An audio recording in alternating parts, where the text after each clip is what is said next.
Welcome to the Business Talk, a global podcast series that highlights distinguished faculty members and their impactful scholarly contributions. I'm Deepak, your host from India. We are honored to welcome Dr. Thomas Beamish as our distinguished guest on Business Talk today. Before we get started, I would like to introduce today's guest. Dr. Thomas Beamish is a professor of sociology at the University of California, Davis, where he is also a faculty affiliate of the designated emphasis in environmental humanities. He served as a research affiliate with the UC Institute on Global Conflict and Cooperation and contributes to academic leadership as a board member within interdisciplinary environmental scholarship. Professor Beamish's work explores the intersection of risk, politics, environmental change, and economic organization. His research is particularly concerned with how participation in social groups, ranging from formal institutions to grassroots movements, shapes how individuals interpret risk, form expectations, and develop collective preferences. This perspective has guided a diverse body of work spanning anti-war mobilization, civic responses to environmental risk, the social dynamics of industrial disasters such as oil spills, innovation in green construction, and the political consequences of public tragedies. His research has been supported by prominent institutions including the National Science Foundation, the California Energy Commission, the UC Toxis Research and Teaching Program, and Institute on Global Conflict and Cooperation. Dr. Beamish is the author of three influential books: Silent Spill, The Organization of an Industrial Crisis; second, Community at Risk, Biodefense and the Collective Search for Security; and third, After Tragedy Strikes, Why Claims of Trauma and Loss Promote Public Outrage and Encourage Political Polarization. In addition to his books, his scholarship has appeared in leading academic journals such as Social Problems, Annual Review of Sociology, American Behavioral Scientist, Environment and Planning, Government and Policy, and Organization and Environment. Through both his research and teaching, Professor Beams continues to advance critical conversations on how societies understand and respond to uncertainty, crisis, and change. In this episode, Dr. Thomas Beamish discusses his book, Silent Spill, The Organization of an Industrial Crisis, which uncovers the story of a massive oil spill in California's Guadalupe dunes that went largely unnoticed for nearly 4 decades. Despite being one of the largest oil spills in US history, it received minimum attention compared to disasters like Exxon Valdez.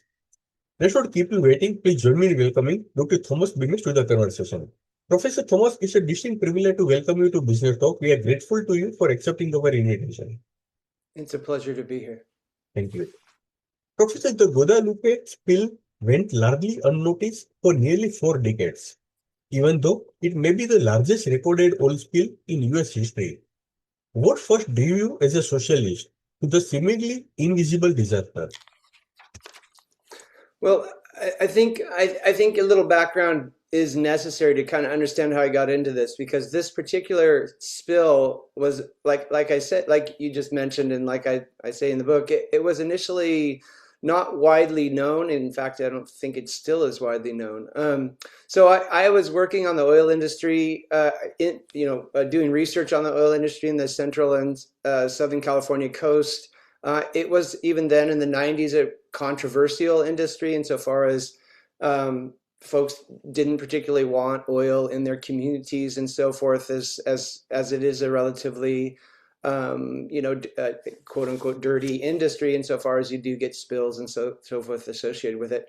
And I was watching I was watching a newscast.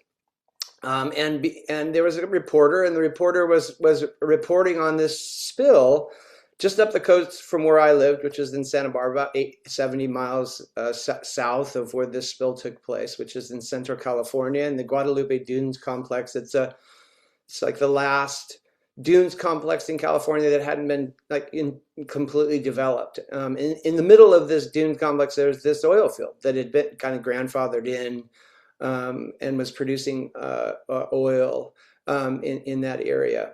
And this reporter was reporting on this spill, and behind him was this enormous hole that had been dug into the dunes and beach, and these massive earth-moving machines and giant Volvo trucks with 12-foot tires that were removing sand. And the reporter said, and I only caught the end of this actually at the time. I was working on my in graduate school. He said, and it's nice that Unocal is taking responsibility for the spill, and that stuck in my mind. First of all, like, wow, I had no idea. I study oil. This is an enormous oil spill I'm just finding out about, and sort of at the same moment you have this reporter kind of talking about responsibility and so forth. And so that struck me as very interesting. And what drew me in was really this paradox. Like, arguably at that time, until the spill in the Gulf in 2010, this was the largest oil spill in U.S. history. Exxon Valdez was about 11 million gallons. This was being, once I started to dig a little bit, was being quoted as somewhere in the neighborhood of 20 million gallons. And yet it was invisible in more ways than one, right? This paradox. It was invisible. We didn't really know about it as a public spill, and it was invisible as a problem in some regard because it had taken place over 38 years. It wasn't your typical tanker on the rocks. So as a sociologist, I became really interested in the sort of organizational, institutional origins of it, right? That I could be interested in just the oil because there's a lot of it that was in the environment, but I was interested in sort of how does this happen? Even from a Unical's perspective, why would you want to lose 20 million gallons of oil if that's all that was there? So I began to sort of dig into the kind of social origins of, you might say, non-recognition. Like, what is it that has some problems recognized and other problems ignored, lived with, accommodated? And so I, in doing this research, began to call the Guadalupe spill oppressive trouble, which was kind of a way of articulating a kind of problem where the risk accumulates incrementally. It emits kind of muted signals, and in general, low enough signals that people accommodate the change, normalize it over time, and the systems in place to detect such things sort of kind of live with them until, well, in this case, as we'll get to, until they become acute crises. And then we wonder, looking back, why we didn't do something sooner. And I think there's some obvious pattern here, and this happens over and over again. And we can discuss kind of the parameters of it, but that's sort of where it started. Professor, contrast the massive media coverage of the Exxon Valdez with the near silence around the Guadalupe dune spill. What does that disparity reveal about how news organizations and public define a real environmental crisis? Well, for me, I guess in the big picture, it reveals that our response to crisis, and this I've done this in my other books and work too. And in some sense, once you say it, it becomes kind of obvious. But at the same time, I think often we think in terms of our crises as being a function of the thing. So it's a tornado or a spill or a bombing or whatever that really grabs our mind. But our response really depends, even in extreme cases, on how the problem is framed. That is how it's understood. But I mean, not just like collectively, individually, but like how the policies that we use, how the law, how the agencies or organizations, and also how we think about it. So the way we kind of perceive these things, how we perceive the risks involved and how they're institutionalized has a lot to do with whether we do react and then how we react once we acknowledge or recognize them. So the Exxon Valdez was acute, it was dramatic, it was visually legible, it fit the public and regulatory script for what an oil spill represents. You know, a ship on the rocks, the oil's on the beaches, it's on the birds, it's blackened shorelines. This became a kind of mediated iconography, kind of a way of understanding what an oil spill was. And the Guadalupe was, I wouldn't say the opposite, but it was, again, oppressive trouble. It was incremental. It showed up episodically. It grew in a way that made those responsible for it in some respects, difficult to grab a hold of. It was diffuse. And I should add a technical aspect to this. So in Southern California, the crude oil is like peanut butter. It's not like you imagine in a barrel where it pours out. And so in order to get crude oil to flow well, through pipes so that it can be refined. They infused it with something that they don't anymore. They use steam now, but they used to use something called diluent, which is like kerosene.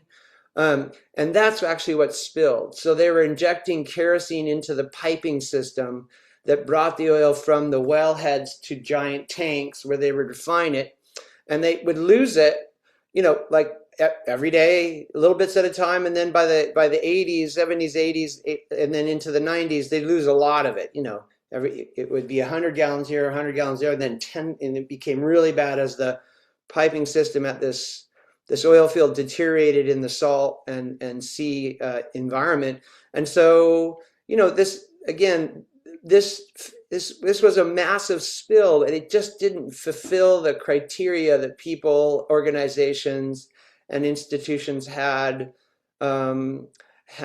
institutionalized. And again, I should probably be technical one more time before we continue, and that is after the Exxon Valdez oil spill in 1989. They passed a law called the Oil Pollution in the United States, the Oil Pollution Act of 1990. And that institutionalized an oil spill as being a spill that involved 10,000 gallons or more. And so until a spill became until an agency like the Coast Guard saw the spill as 10,000 gallons or more, they couldn't abrogate private property. They couldn't go on to Unical's lease and say, stop production, we're going to investigate. Because in order to fulfill the law required obviously certain parameters. And one of those was a 10,000 gallon spill. So really, it wasn't just that we're perceiving it, it's also that the perception had to fit the legal constraints on, say, investigation. And that became an issue too. Professor, in the book, you describe a long-term, mostly underground spill of an estimated 10 to 20 million gallons of petroleum products. How did the slow, chronic nature of the contamination shape the way workers, regulators, and residents made sense of what they were seeing and smelling on the ground? I think probably centered to this part of this story is the kind of slow accumulation and how slow accumulation works, the way we individually sense it, but also the way this works out across different players.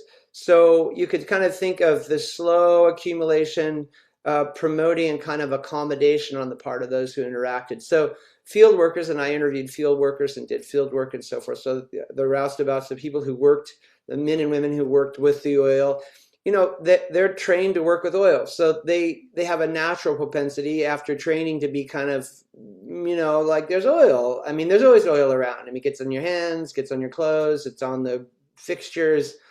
And so, part of being a field worker at the site became, as it turns out, a kind of expectation of leaks. That you're a new person at the field, and some leaks and a big puddle forms around the piping system, and you're being brought in by an older worker, and they don't seem surprised. It happens all the time. It then goes right through the sand. It goes down after a couple days. It's gone. And so, that happens there. As far as the regulators go, frankly, there was kind of two elements to that. One is they too were used to it. The California Fish and Game was the main regulator until it became a massive spill. And I talked to the two or three fellows who were the main Fish and Game representatives at the site. And they would say they had a relationship with Unical. So first of all, they assumed that Unical would tell them if they had a big problem. And so they waited for somebody to say, hey, we have a spill. Second of all, they were around the petroleum every day too. And in fact, even in Southern California, it's not unusual to have like sticky pieces of tar on the beach and so forth, because they're offshore, there's some natural seeps.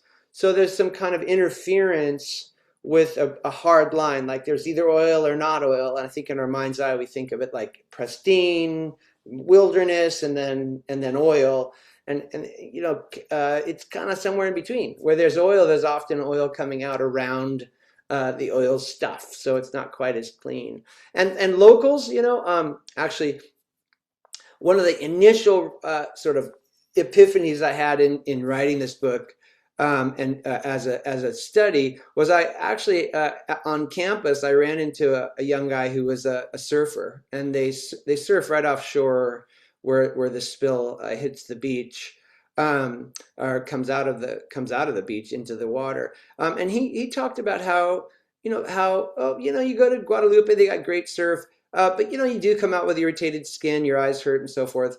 And again, them two locals kind of normalized the sheen, the kind of oily surf at times, because it wasn't always that way. But you get this kind of again, this kind of picture of accommodation, normalization, and the lack of surprise. That say, if you just came in, you or I just came in and went to the beach when it was going out to the ocean, you'd be surprised because you'd never seen it before. Is that normal? Should there be like gray foam on the surf? I mean, it stinks. It smells like diesel.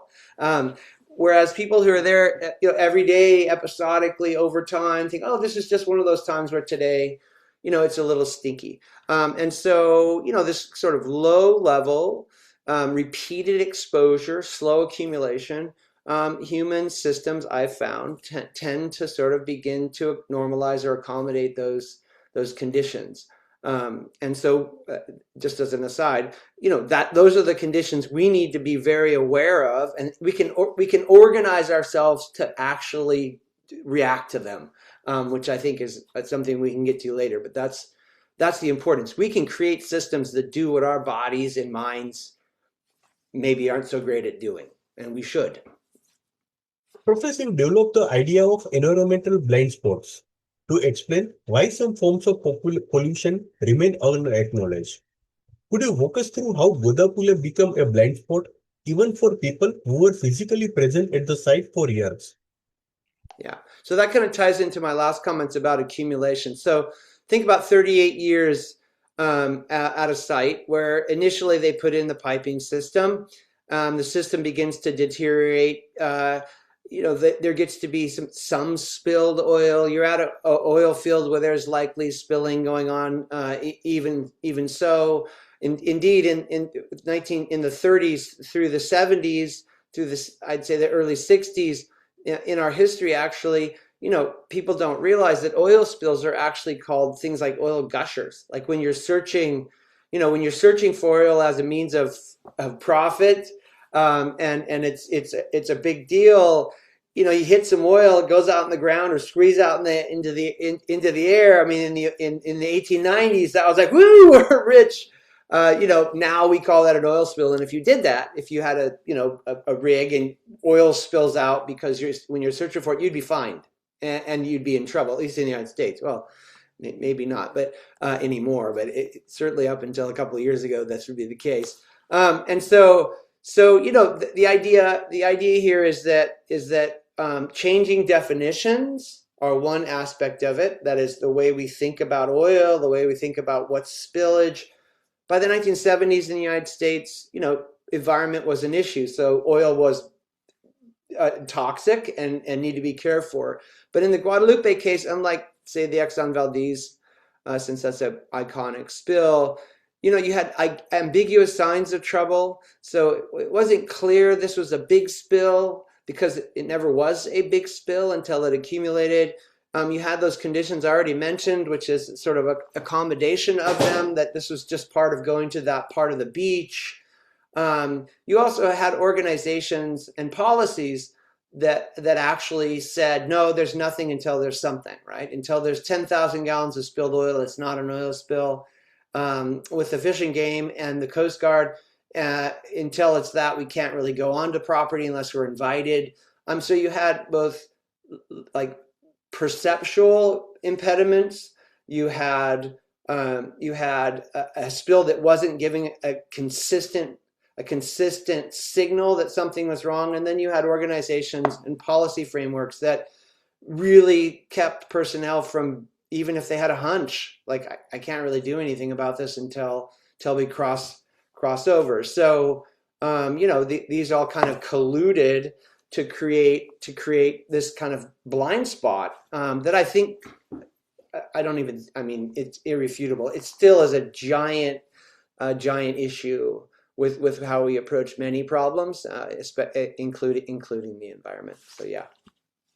Professor, a key theme in your work is the organizational culture within Monocle and what you call a culture of silence. What kind of everyday routines, incentives, or informal norms inside the company allowed such a large spill to continue without decisive internal action? Okay, so cultural silence was sort of a key term I coined to understand how the field worked, and I have to say behind this, I wanted to understand how the way I term it, how good people do dirty work. I mean, I interviewed people who were at the site. I interviewed people in the oil industry. They're not bad. They weren't bad people then. They aren't bad people. They're people making lives, doing what they need to do. Most of them aren't wealthy. They're actually taking jobs so they can pay rent and mortgage and food and so forth. So I kind of went at this without the idea I was looking for a villain. And the culture of silence really came out of, first of all, what I've already discussed, so don't need to in any real depth, which is a sort of accommodation of normalization over time. So when you got hired into oil work, part of that is that you compartmentalize. It's messy, and so that part normalizes it. Then you at this particular field, you're in a particularly messy infrastructure that's spilling by the 70s and the 80s quite a bit. And so by the mid 80s, you enter a period where it becomes more strategic silence than anything else. And so what's strategic silence, and what's the culture of silence? Well, people began to acknowledge that, man, we're losing a lot of oil. And in the United States, we have what's called the self-report clause in environmental regulation. That is, in order for, if in the vast majority of case, industry is tasked legally with reporting their excesses. We don't have a large enough agency personnel for them to manage all of the sites of industry that exist, and so the onus is on the industrial polluter to say, "Hey, I got an oil spill. I need this fixed." The problem is we also have an extensive fine system, so you kind of have the law says you have to report your excesses. And then it says when you report them, we're going to fine you, and you're going to be investigated, and it's going to get ugly. And so you got kind of the worst of both worlds. And so what happened in this is that at the local level, people acknowledge that if there's a big spill on your watch, it's not just that Unical as a abstract corporate entity is going to be harmed. I mean, the people in Los Angeles and Connecticut or wherever they're organized are going to account for this and move people around. The problem is people in the field knew that they were going to lose their jobs, the site would shut down, that their careers would be destroyed. And so it's sort of slowly, my understanding from those I interviewed was people began to kind of be silent about this, what was going on in the field. And I don't mean that they were like, hey, let's not tell anybody. It didn't really work that way. What I mean is like even the person who self-reported it, which we'll get into in a second, the whistleblower, was like, even in my conversations with him, I had 2 or 3 conversations and one very long interview with him. He was at pains to express that he wasn't even sure when he phoned it in that it was their oil and that it was their thing. So he was sort of involved in this kind of, not wanting to take responsibility for it. And so, you get this strategic silence where people are like, okay, let's just not talk about it because it threatens their viability. And so this turns into kind of in the language of Diane Vaughn's work on the Challenger launch, a kind of normalized deviance that people around the site knew there at this point by the 90s, early 90s, late 80s, knew that there was a lot of oil coming out of a very corroded pipe system. They also knew that their jobs were at stake, and so things, that you sort of get this culture of silence that develops on site where people are kind of actively suppressing information about the spill or the Professor, spillage. yeah, sorry. Professor, on the Sorry. regulatory side, You have written about regulatory inaction and ineptitude, and the idea of waiting for crisis. How did interagency coordination problems and institutional constraint contribute to decades of delay before serious intervention occurred at Guadalupe? Okay, so this is important because so at the site you've got kind of the strategic silence, um, and and as far as the regulators that are responsible for catching these kinds of problems, you have a kind of problem that doesn't fit their framework for what counts. And so in this case, I already mentioned industrial self-reporting. So if Unical doesn't report it, then what has to happen? Well, with oil at the time, you needed to have a pretty large, like 10,000 gallons or more, for jurisdictions to be crossed. And since no agency really had full responsibility for it until that line was crossed, the agencies involved were kind of both responsible and not responsible. They were kind of, everybody was overlapping and not really able or even acknowledging that something was happening.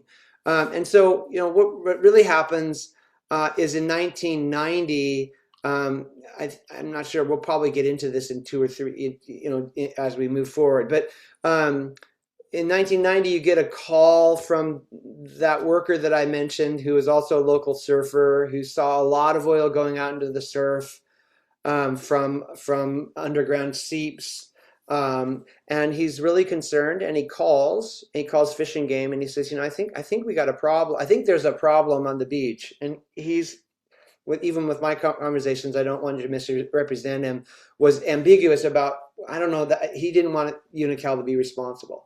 And so what happens at that point is very quickly it's ascertained that there are thousands of gallons of oil that are going out into the ocean. And this trips the Oil Pollution Act of 1990. And what you get is you get the Coast Guard that comes in, sort of puts in an incident command structure, which is a very hierarchical, like the Unical's in charge of the whole thing. Coast Guard's in charge of the whole thing, and they're in charge of all the agencies involved, and they can abrogate private property, and they can stop and interdict actions at the beach and so forth. So it becomes a command structure. And so they reinterpret the sort of slow chronic spill 40 years as an acute crisis, a kind of ship on the rocks. And they begin to sort of adjudicate and move the problem into the acute phase. And what happens before this and after this is what I call interorganizational chaos. So even though the Coast Guard takes control, you still have an unkiller problem. You still have overlapping responsibilities. I think there are 18 federal, state, and local agencies that had some piece of the problem. You had solutions that were driving reaction as opposed to the problem driving what solutions were in place. And you had organizations coming in and out of participation. And so what the Coast Guard decides to do in the last intact dune structure in California, with I think there's almost a dozen different endangered species and so forth, literally is they have a solution and they decide they're going to use that to fix the problem. And that means they're going to bring in two giant industrial ovens. And when I mean giant, I mean these things are the size of buildings. They come in with massive diggers, like the kind you have in coal, in coal country, where you could stick a pickup truck or a small truck in their scoops. They come in with giant Volvo trucks over these dunes.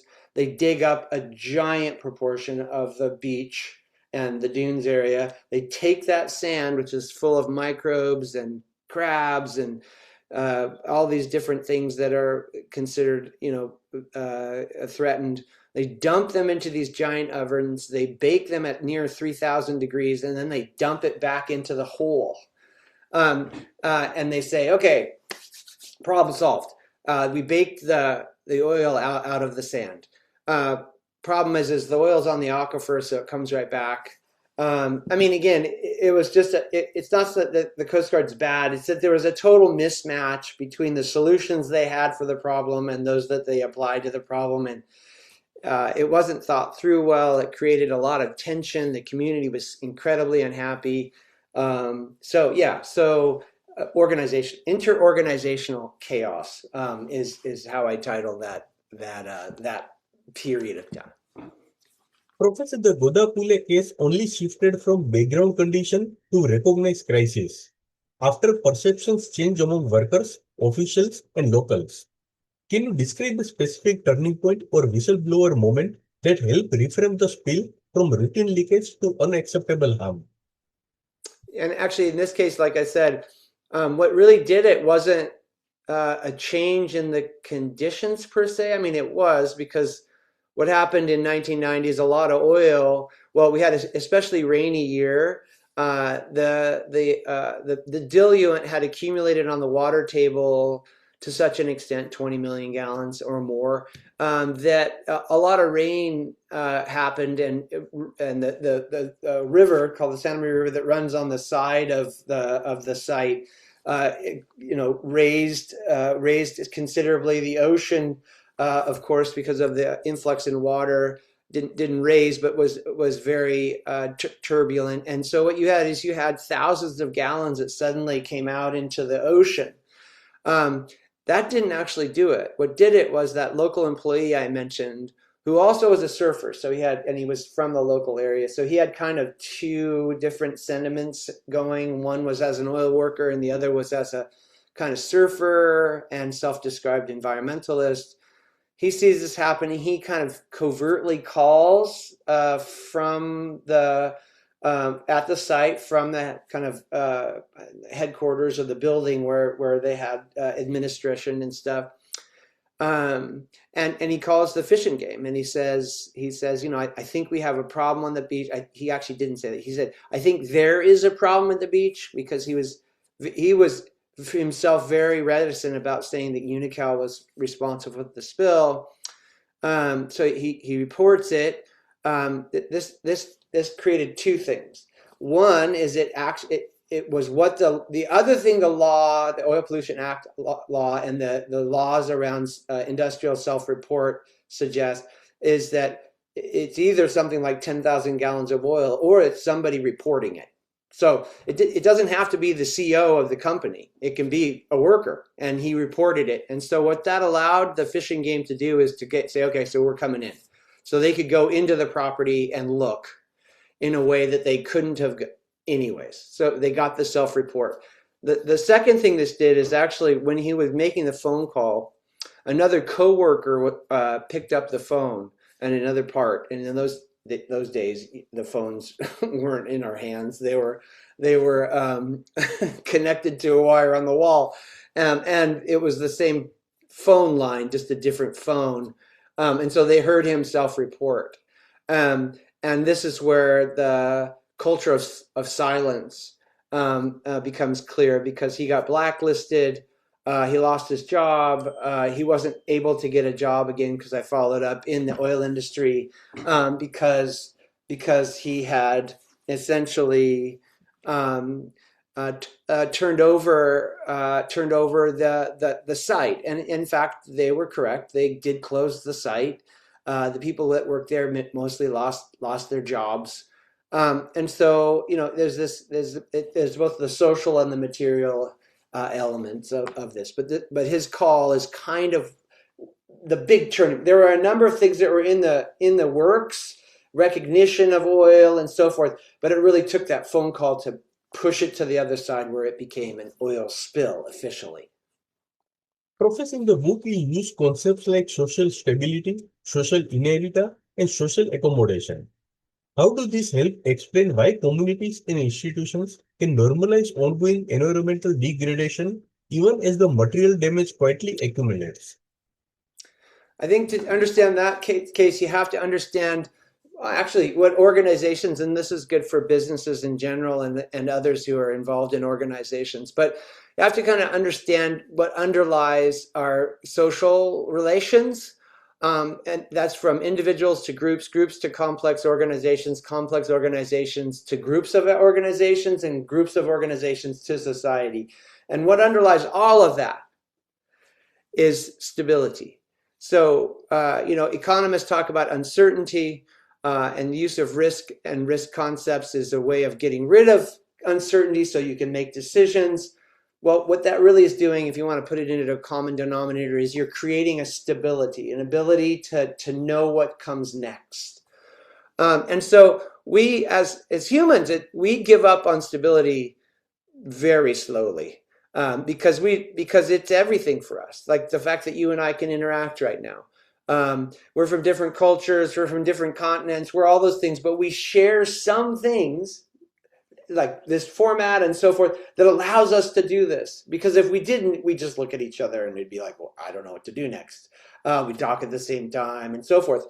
But with these formats, these ways of interacting, they're very stable and continuous. And to change them, to suggest, hey, let's do something different, that puts a big premium on the stability itself. It threatens it. And so social inertia is a concept that sort of sticks to this idea that, okay, so to use the spill again, because that's what we're talking about. So at the field, you had people who went to work every day and they interacted every day, and there's a hierarchy there, and they create oil and they send oil off, and you had people that walked the beach and fished and surfed, and you had regulators who walked and drove the beach and the dunes to figure out whatever they were doing.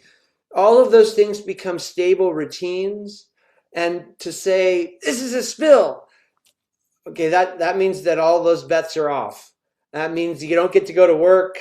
That means you got a whole lot of paperwork and a lot of stuff to do if you're a regulator. That means you probably can't fish and surf and do other things. And nobody has to really think about that in those ways. They don't have to think, oh, it's just a thing like, oh, I don't want to deal with that. And so, especially if the signals are low level and non-disruptive, people stick to their track. They're like, they override the idea that this might be disruptive, and stick with what they know. And that's what I'm trying to capture with the concept of crescent troubles. Like, crescent troubles are these slowly accumulating problems that have long-term consequences, but any one moment might be like, I don't know, I don't need to care for that at the moment because it's not hurting yet.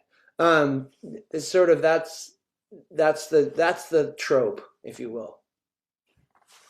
Professor, looking beyond Guadalupe, what kind of silent spills or slow-moving environmental harms do you think we are currently overlooking because they don't produce dramatic images, dead wildlife on beaches, or immediate threats to human life? Okay. Well, I mean, I don't know that all of those necessarily fit under the same umbrella, because I think even with a silent spill, you did have dead wildlife. You could have produced dramatic images, and even immediate threats to human life, I guess, if you put your mind to it and you thought of it in those terms. I think it's more that those are diffuse enough and spread across time and space that it becomes hard to sort of condense them, or even convince yourself that maybe it's not that. And I think clearly climate change is the obvious example of crescent trouble. And even at the time I was writing it, I mean, I was talking about the oil spill, but it occurred to me, I mean, climate change seems to really, in those days we used to call it global warming, but now we call it climate change. That this sort of development of incremental over time, that the challenge is proportionate response. So we still, even at the international and national level, at the national level, we've decided it doesn't exist, I guess.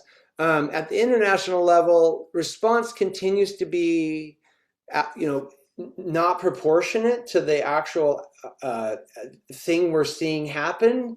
Um, and so, but you have other ones like contamination from PFAS's exposure. You have chronic toxic emissions. You have soil contaminations. You have plastic saturation in the oceans, in our bodies. You got biodiversity issues. You got ocean acidification. These are all very slow growing issues. But as we move forward, having identified them decade or two or more ago, we're finding that they actually are becoming acute.